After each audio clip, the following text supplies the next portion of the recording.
Hi friends, welcome to Krisha. ಯಾರ್ಯಾರ ಮನೆಯಲ್ಲಿ ಮಕ್ಕಳು ತರಕಾರಿ ನಾನು ತಿನ್ನಲ್ಲ, ಆ ತರಕಾರಿ ತಿನ್ನಲ್ಲ, ಈ ತರಕಾರಿ ತಿನ್ನಲ್ಲ ಅನ್ನೋರಿಗೆ ಇದನ್ನು ಮಾಡಿಕೊಡಿ, ತುಂಬ ಇಷ್ಟಪಟ್ಟು ತಿಂತಾರೆ. ಇದನ್ನು ಹೇಗೆ ಮಾಡೋದು ನೋಡೋಣ ಬನ್ನಿ. ನಾನಿಲ್ಲಿ ಒಂದು ಅರ್ಧ ಕಪ್ಪಷ್ಟು ಹಸಿ ಬಟಾಣಿನ ತೊಗೊಂಡಿದ್ದೀನಿ, ಅರ್ಧ ಕಪ್ಪಷ್ಟು ಸ್ವೀಟ್ ಕಾರ್ನ್ ತೊಗೊಂಡಿದ್ದೀನಿ, ಹಾಗೆ ಜೊತೆಗೆ ಒಂದು 6-7 ಬೆಳ್ಳುಳ್ಳಿ, ಒಂದೆರಡು ಹಸಿಮೆಣಸಿನಕಾಯಿ, ಹಾಗೆ ಒಂದೆರಡು ಪೀಸು ಶುಂಠಿಯನ್ನು ತೊಗೊಂಡು ಇಷ್ಟನ್ನು ಹಾಕಿ ಈ ಥರ ಪೇಸ್ಟ್ ಮಾಡ್ಕೊತಾ ಇದ್ದೀನಿ. ಈಗ ನಾನು ಒಂದು ಕಡಾಯಿಗೆ ಎರಡು ಸ್ಪೂನಷ್ಟು ಆಯಿಲ್ ಹಾಕಿ ಒಂದು ಸಣ್ಣದಾಗಿ ಹೆಚ್ಕೊಂಡಿರುವಂತಹ ಈರುಳ್ಳಿಯನ್ನು ಹಾಕ್ಕೊಂಡು ನಾನು ಈ ಥರ ಸ್ವಲ್ಪ ಫ್ರೈ ಮಾಡ್ಕೊತಾ ಇದ್ದೀನಿ. ತುಂಬ ಫ್ರೈ ಮಾಡ್ಕೊಳ್ಳೋ ಅವಶ್ಯಕತೆ ಇಲ್ಲ. ಹಾಗೆ ಒಂದು ದೊಡ್ಡ ಕ್ಯಾರೆಟ್ನ ಕೂಡ ನೀವು ಸಣ್ಣದಾಗಿ ತುರ್ಕೊಂಡು ಅದನ್ನು ಫ್ರೈ ಮಾಡ್ಕೊಳ್ಳಿ. ಜೊತೆಗೆ ನಾನು ಪೇಸ್ಟ್ ಮಾಡಿ ಇಟ್ಕೊಂಡಿದ್ನಲ್ಲ ಅದನ್ನು ಕೂಡ ಹಾಕಿ ಸ್ವಲ್ಪನೇ ನೀವು ಫ್ರೈ ಮಾಡಿಕೊಂಡ್ರೆ ಸಾಕು. ಹಾಗೆ ಇದಕ್ಕೆ ನಾನು ಒಂದೇ ಒಂದು ಆಲೂಗಡ್ಡೆ ಬೇಯಿಸಿರೋದನ್ನು ಕೂಡ ಇದಕ್ಕೆ ಹಾಕೋತಾ ಇದ್ದೀನಿ. ಅದನ್ನು ಹಾಕ್ಕೊಂಡು ಅದ್ರ ಜೊತೆಗೆ ಸ್ವಲ್ಪ ಫ್ರೈ ಮಾಡ್ಕೊಳ್ಳಿ.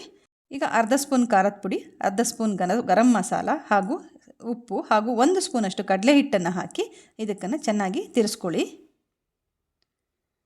ಈಗ ಈ ಥರ 2 ಚಪಾತಿಗಳನ್ನ ಮಾಡ್ಕೊಳ್ಳಿ. ಸ್ವಲ್ಪ ಹಿಟ್ಟು ಸ್ವಲ್ಪ ಜಾಸ್ತಿನೇ ತೊಗೊಳ್ಳಿ. ಇದನ್ನು ಹಾಗೆ ಎಲ್ಲದೂ ನೀಟಾಗಿ ಸ್ಪ್ರೆಡ್ ಮಾಡ್ಕೊಳ್ಳಿ. ಹಾಕಿಬಿಟ್ಟು ಅದ್ರ ಮೇಲೆ ಇದನ್ನು ನೀಟಾಗಿ ಕವರ್ ಆಗೋ ಥರ ಒಂದು ಚಪಾತಿನ ಕೂರಿಸಿ ಈ ಥರ ಕ್ಲೀನಾಗಿ.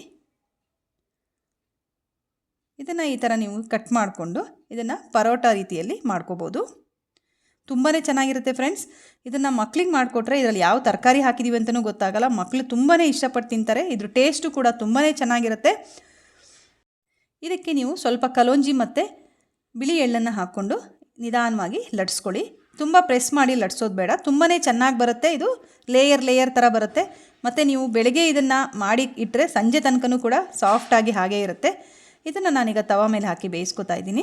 2 ಸೈಡು ಇದಕ್ಕೆ ಸ್ವಲ್ಪ ತುಪ್ಪ ಸವರ್ಕೊಂಡು ಇದನ್ನು ಮಕ್ಕಳು ಲಂಚ್ ಬಾಕ್ಸ್ಗೆ ಕಳಿಸ್ಬೋದು. ತುಂಬಾ ಚೆನ್ನಾಗಿರುತ್ತೆ.